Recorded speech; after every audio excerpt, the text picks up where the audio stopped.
So let's go ahead and put my ruler work foot back on. And set it up for ruler work. And then just do that narrow little zigzag.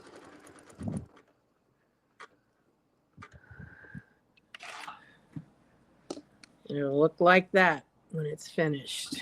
So just that easy and that quick.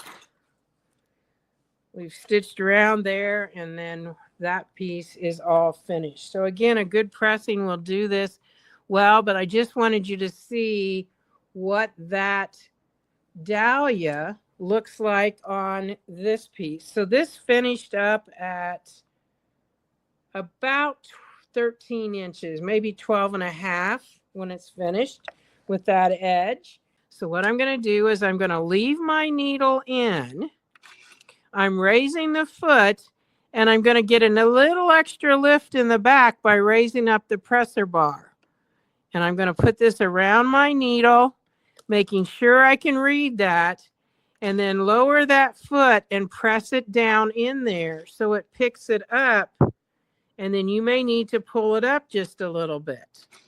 So now we line up the same way, but it's going to make a smaller. So that's what our design looks like. I really like it.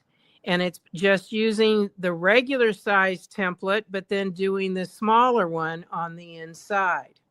So let's see if I can get my camera more straight down so you can see better what that looks like. There we go.